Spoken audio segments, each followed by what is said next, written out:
What is going on, you guys? My name is Rage and we are back today with Marvel Strike Force's newest character here, being Wong, joining the fight now. As you can see, Wong is part of the new Darkhold team that's going to take over the arena meta. What he's going to bring to the table is high health, resistance. He's going to protect his team with a taunt, as well as attacking and retaliating against any attacks against his fellow allies. On top of that, you're going to see that he has a very powerful ultimate that actually transfers all the negative conditions to the main target, as well as being able to actually strip away and copy those positive buffs for himself. So a really powerful supportive character. We're going to see him utilize those abilities, and as well as be able to grant that defense up and support to his fellow Darkhold allies. So whenever there's any of these characters coming into the play, we always need to take advantage of the Red Star Orbs opening. As you can see here, we do see Wong's icon, but we always need to make sure that the effect is actually in play. So you can hit the eye for additional details.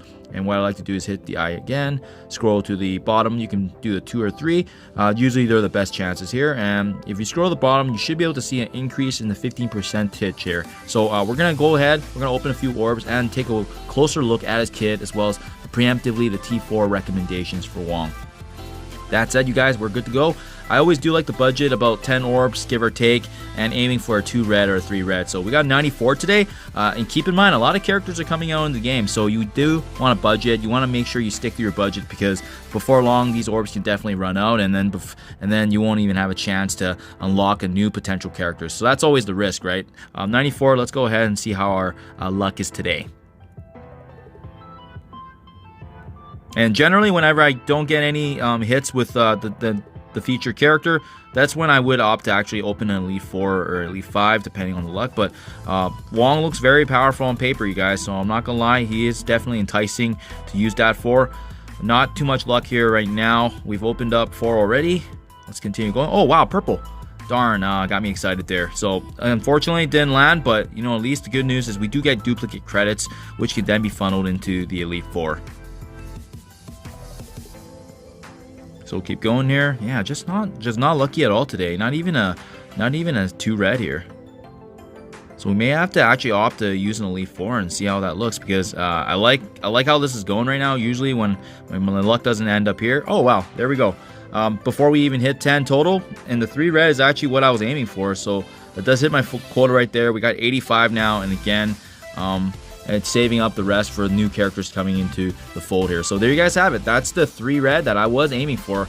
Again, stick to your budget. You never want to overspend, you guys, just because, like I said, Marvel Strike Force, then their plans of all these characters coming out. As you can see, Madeline, Morgan Le Fay, obviously, Agatha, and we already did Doctor Strange. So I'm probably going to use a lot for Morgan Le Fay, just because she's a legendary character, and these are very rare times that you can take advantage of that, right? So Wong's kit is very strong, you guys. It's going to be a very pivotal, supportive piece for the Darkhold.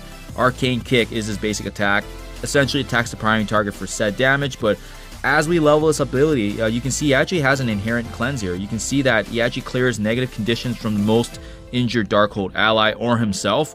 And by T4ing this ability, he's actually going to be able to clear 1 negative from himself and all Darkhold allies. I do recommend T4ing this upgrade, just because by ensuring that there's a negative cleanse on your team, and that this is something as basic as his basic attack, right? So I mean, that's a very strong value add right there for his kit, and not utilizing his special or ultimate yet. So I would highly recommend his basic.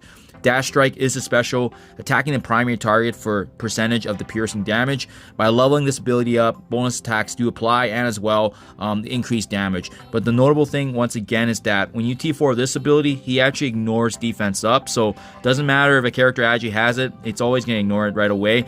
For that reason, I think he's going to be doing quite a bit of damage from his kit overall already. But if you're planning to bring him up and you get good strong red stars on this character, I would recommend Dash Strike as a T4 as well, but not before his basic, because keep in mind, he is meant to be a tank, a supportive row, so he may not be intended for damage overall, right, as you'll see with the rest of his kit.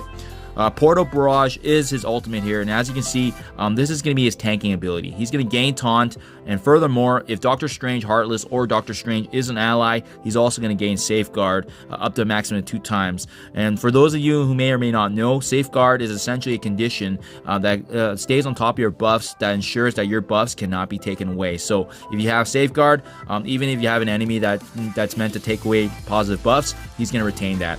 leveling this ability up, he's actually going to barrier himself for percentage of his health, and as well, he's actually going to be able to flip the positive buffs on the primary target aim and copy those effects onto himself. So where you really maximize value is the T4 here, transferring all the negative effects from Wong onto the primary target, and as well, he's going to copy those positive buffs from the enemy, and on top of that, the extra boost here to the 15% of the max health as barrier. So if you can get a really high red star on Wong, really his ultimate ability is going to really thrive, because at the end of the day, he's going to create a very strong and powerful barrier. He's going to be able to taunt for 2 turns. And on top of that, he's going to be able to flip the positive buffs on the enemy as well as copy them onto himself. So a very strong ultimate ability, turns him into an absolute juggernaut of a tank. He doesn't even need to do damage. He's going to be really protecting his team overall because of this ability.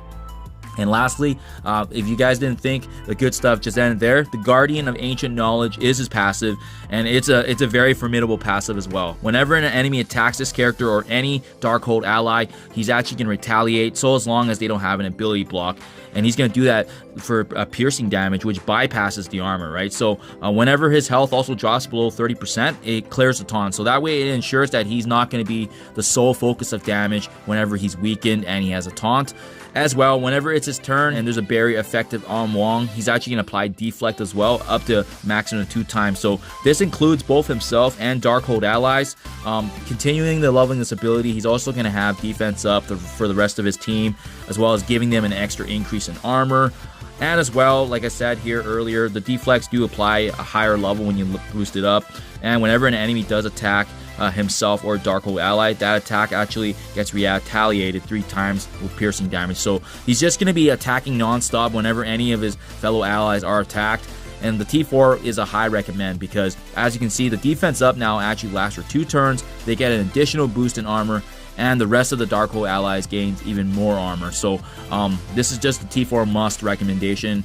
All of his abilities are actually worth noting to be T4, but definitely a strong character. He's going to be the supportive back for the team, as well as being able to provide a little bit of damage on the side in terms of being able to cleanse and retaliate for piercing damage, bypassing the armor and as well as defense. So, you know, very strong character, guys. We recommend building them up. They're going to definitely shape things up in the meta for sure in the arena. So hope this video is able to help you guys. Good luck as well in your Red Star Orb opening. Thank you as always, and I'll see you guys in the next one.